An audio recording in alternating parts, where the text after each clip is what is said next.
Welcome everybody to our ECOS community call, and we are very excited this week to have some representatives from the Office of Climate Education based in Paris with us to share some of the curriculum they've been developing around glaciers and ocean. Maybe before we get started, we could just see if there's any announcements or updates that anybody would like to share before we get going.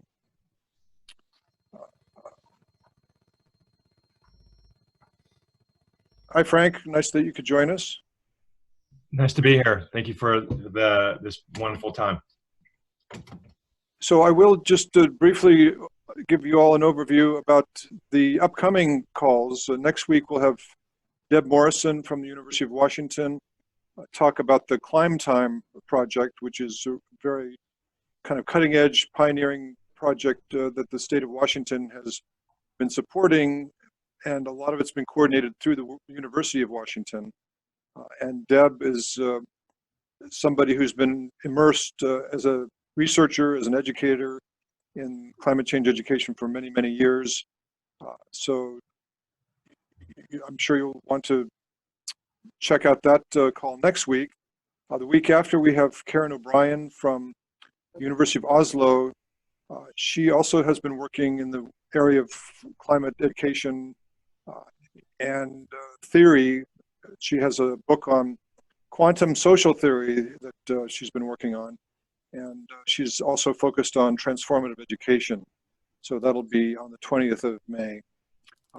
The week after that, we'll have a short, we'll have a more of an open discussion community call around an essay published in the New Yorker magazine by Kim Stanley Robinson, who's a science fiction writer, but he has written a very provocative essay on how the coronavirus is rewriting our imagination, and a lot of it has to do with climate change and other global challenges that we face. And then the week after that, we'll have a presentation by some folks with Climate Tree, which several of the ECOS core team are involved with. So I think with that, I'd like to introduce Mark, can I make an announcement real quick? Sure, please, Jim. Yeah, so I'll be quick on this one. So a nice development, as people know, that we work with the science festivals in the United States. These events from 50,000 to 300,000 people. Of course, they're on hold right now with Corona, but the U.S. Science and Engineering Festival, the largest of them, is going to be, or should be doing a virtual STEM festival. This is an opportunity to connect more internationally, because in Europe, there are all kinds of science festivals, but there's very little that happens on climate change. It is this wide open thing. I mean, Paris has them. They're all over the UK. They're in Switzerland. They're all over Europe, and there's not much on climate change. And I think that's one place that we could help. It's a place that people should know in Europe to reach tens of thousands, hundreds of thousands of people, but you have to have something hands-on, and we can help on that. And I think that we're now doing things virtually for a while. That's a chance to connect internationally when typically we're all kind of in our own localities. So anyway, just some follow-up. That's pretty great that they're going to do it. Well, and maybe we can talk more about that in the discussion later in the call here. Okay. All right. So with that, I'd like to introduce our speakers. David Wilgenbus, who is the CEO of the Office of Climate Education, and Lydie Lescarmontier, who is a science communicator there at the Office of Climate Education. And they have been good enough to share some of the work that they're doing related to oceans and cryosphere. So I think with that, I'll just go ahead and turn it over to David and Lydie.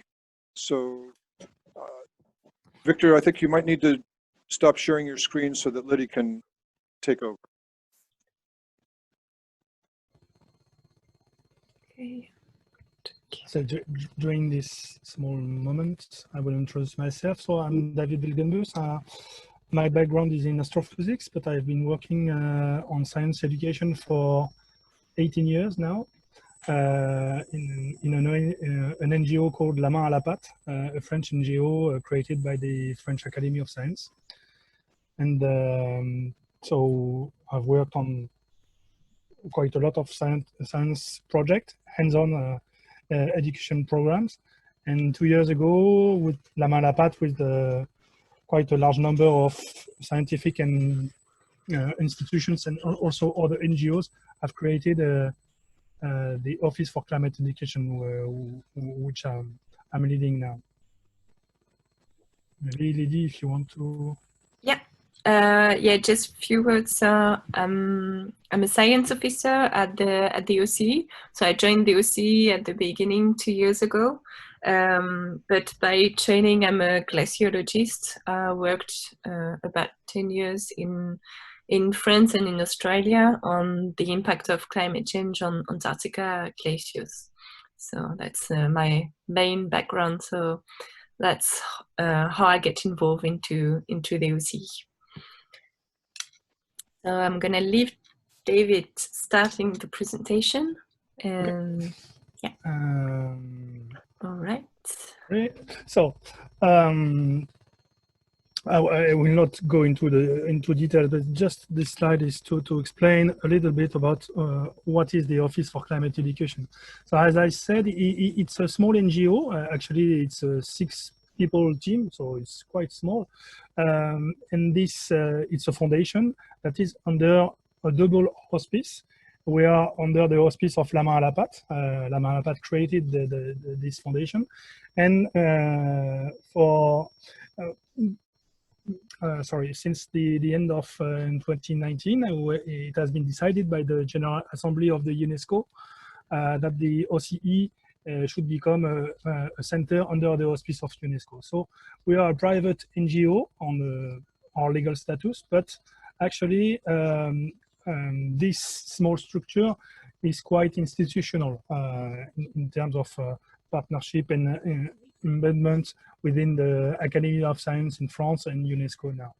So the OCE is a collaboration between some different various institutions in France and also international organisms like IPCC or IAP, for example. IAP is Inter-Academy Partnership. This is the structure that gathers all the academies of science in the world. But I won't go into too much detail for that. Maybe you can, Lydie, you can go further. So the Office for Climate Education has been created 2 years ago with a specific objective is to accompany teachers from primary and secondary school for climate education purpose. So our main target are teachers that works with students from 9 to 15, so the end of primary and the middle school. And we phase our action with the IPCC reports. So we work in close collaboration with the IPCC technical support units from Group 1, Group 2, and Group 3. And we accompany each IPCC report or special report by a set of resources.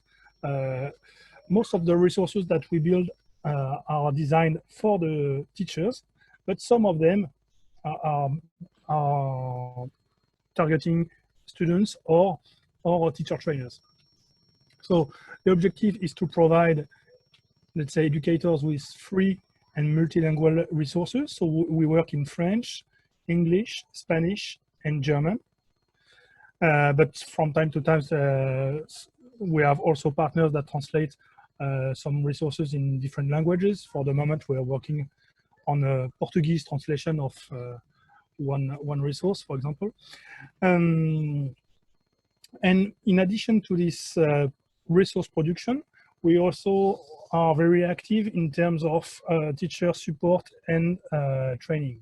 So we organize a lot of teacher training workshops. Most of the people we train are not directly teachers, but teacher trainers, institutionals, teacher trainers, or people working in NGOs. But we train also some teachers, and we support also some local projects. We have some small projects in France that are very close to us, but we also lead quite an ambitious project in Latin America. This project is called CLEAR, like climate education in Latin America.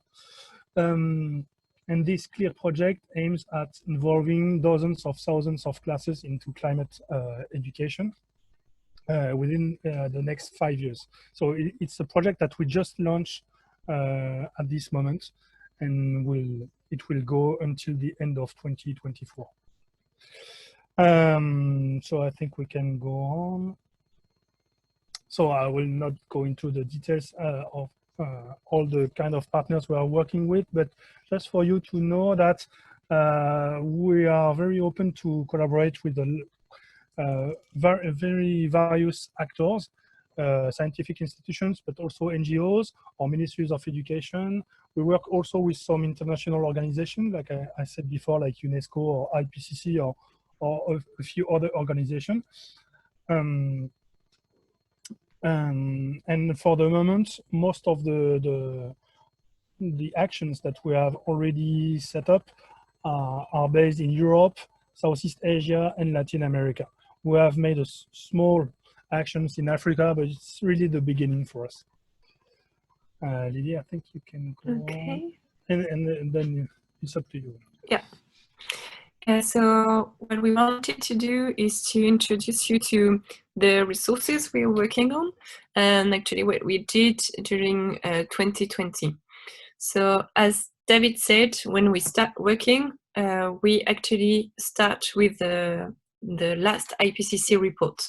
So last year we chose to work on the Ocean and Cryosphere theme, and from the IPCC report, we started with the first resource that we call the Summary for Teacher. So this resource is actually a simplification, an explanation, and an illustration of the IPCC report. So I don't know if you know you're probably aware of the Summary for Policymakers, and you probably know them, but they're pretty hard to understand. And the idea for us was to make them available for teacher to use in the classroom. So we added a number of explanation exercises, infographics, a glossary, a number of resources that teacher can use to work in the classroom on that summary. So it makes them really involved into the actuality. So what is happening, what is up-to-date science. So this is what we did in 2019, and we finished like a few weeks ago. This report is available on our website in English, and we're working on the translation in French, Spanish, and German. But there is also another one already available, which is the one on the 1.5 degree. And that's the one which is going to be translated in Portuguese as well. And now we're working on the coming one that will be on the land use. Then on the same topic, we also developed a tiny guidebook, which is called The Climate in Our Hands. So it's a collection, and we started with the Ocean and Cryosphere theme, and then we'll be working on the land use, etc. So this guidebook is 200 pages. It's free, available to download on our website. It will be also translated into 4 languages. So at the moment we have, I think, the 4 of them available. We just have to finish the layout and things like that. But the French and the English versions are already on the website. So this guidebook has been tested in class, has been also validated by our scientific and pedagogical committee, who validate all the resources that we publish. It's made of a first scientific background, so what do the teacher need to know to understand the climate change and to work on that topic. Then a second part on the pedagogical background, so a number of methods that they can use in the classroom to work on climate change. and then a large set of lessons. So it's 17, turnkey lesson, and then the last part on a number of projects that they can develop in the classroom. So this resource also go with a number of other documents, multimedia animation, also available on our website. So just to present to you quickly what's in the guidebook. So we have the first part, which is called Climate Change versus Weather. What is the difference between the two? Then another one on the origin of climate change. Part C on the consequences of climate change on the ocean and the cryosphere. The part D on the services provided by the ocean and the cryosphere. And a last part on the need for action and react. So the idea is always to lead the students to the action, because you know that climate change is a very hard topic to work on. It's quite catastrophic and can be quite difficult for children. So the idea is really to lead them to solution and show them that they can actually do things quite easily in the classroom or in their community. All right. So the pedagogical approach that is used by the OCE is really linked to the active pedagogy. So it's always the idea of leading the students to the action. So in that case, we need to work on inquiry-based science education, on project-based learning, and on the multidisciplinarity of climate change as well, because it's not just one topic, it's a large number of different ones. So that's also why teachers from any discipline can actually work with this guidebook, from history, geography, mathematics. Any teacher can actually do some lessons in the class. So there are a large number of activities: experimentation, modeling, role-playing, debate, document study, and of course projects. Another kind of resource that we develop at the OCE are what we call the teacher training resources. So it's actually a kind of recipe or very detailed protocol of what do we do during a workshop, a OCE workshop.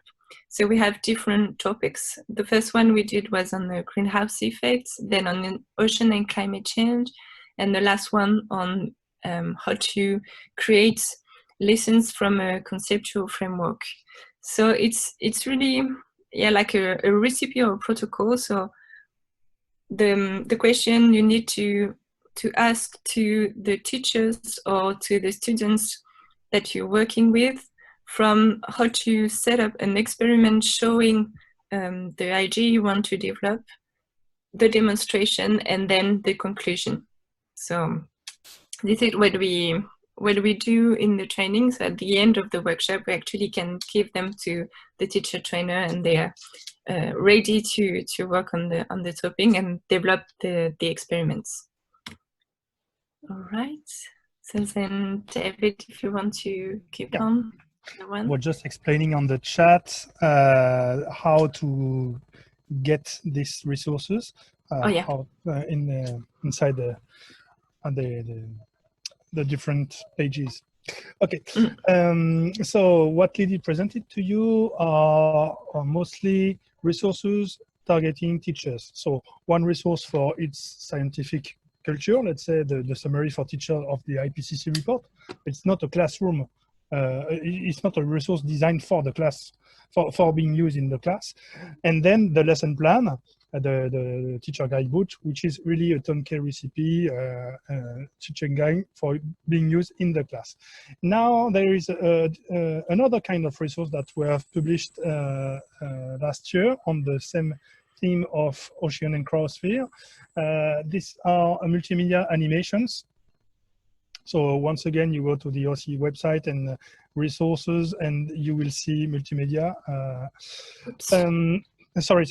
And actually, we proposed 4 different animations for this one. The first one, you see the very rise, you've got a world map, and you click on a few hotspots on this map, and then you can zoom on a specific area and look at different maps, satellite, altitude, flood risk, etc., and see how the situation will evolve between today and the end of the century, basically.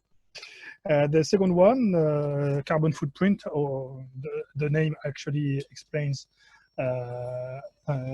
everything. So you choose the region you live in, and then you answer a lot of questions about your behaviors at home or in transportation.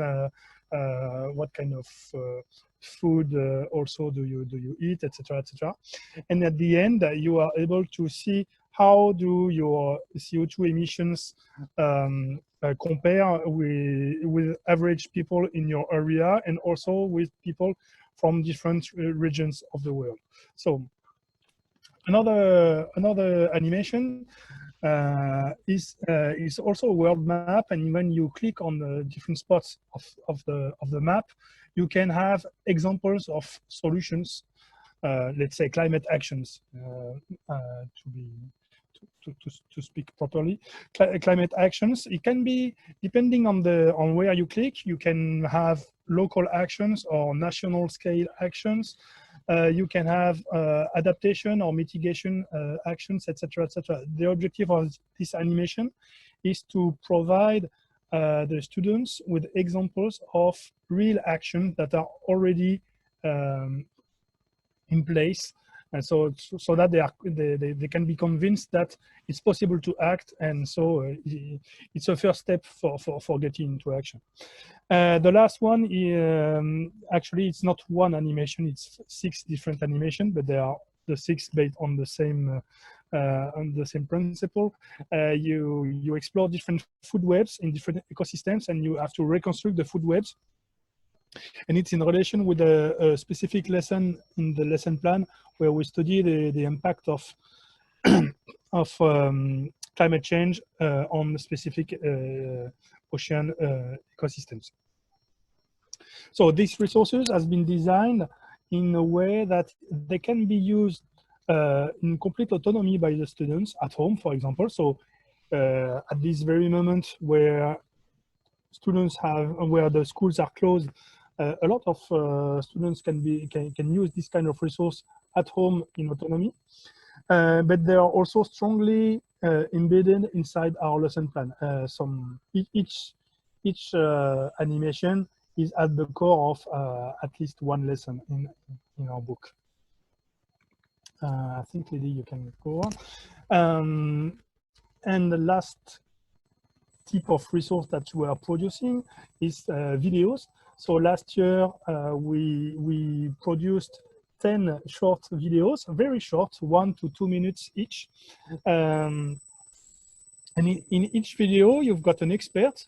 Here, it's almost, all of them are scientists, oceanographers or glaciologists or climate scientists, etc. And they speak about their specialty. It's very simple, very accessible to even to students. So it can be used by teachers for their own usage, and also it can be used in the class.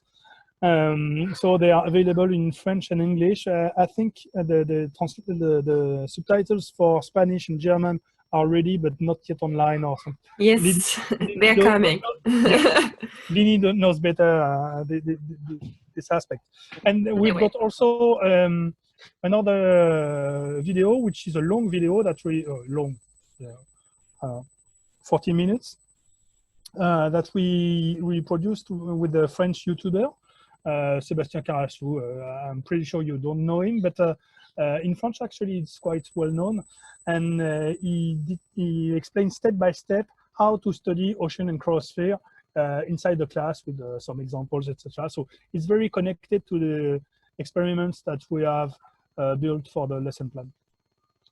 And so this one is only in French for the moment, but we are working on translation on subtitles in English, Spanish, and German for this year. And so all these resources are available on the OCE website. And as we said before, all the resources are free. And actually, it's more than free. They are free and in a Creative Commons license, allowing everybody to use it, to adapt it, to translate it, even to modify it, to republish it, as soon as there is no commercial use. This is the only restriction that we have put on our productions. And on the website, in addition to resources, you will find some information about the workshops, etc. But unfortunately, the workshops this year, they are not very active because almost everything has been postponed or cancelled. And we will publish soon a new page called Project, where we will describe in more detail what we are working on, especially in Latin America. Okay. And maybe Lydie, you can go to the last one. And just before just as a conclusion, as we said before, all our action at the office is based on the IPCC reports. So each time there is a thematic report, we publish a set of resources like the one we presented, and also we propose a lot of teacher training sessions on that, not only in France, I mean worldwide. And we are currently working on exactly the same project, but for the other special report that has been published last year, which is the climate change and land special report. And so for this project, it will take 2 years for us, so 2020 and 2021. But by the end of next year, we will be able to provide teachers with the same set of resources, meaning a summary for teachers of the IPCC report. Actually, this one will be published at the end of this summer. A turnkey lesson plan, so let's say a similar book than the one we have published, but on this topic. Also multimedia animation, new animations, new videos, etc. And I think that's it for our small presentation. So if you have some questions, we'll be pleased to answer to you. Okay. Terrific. Thanks very much.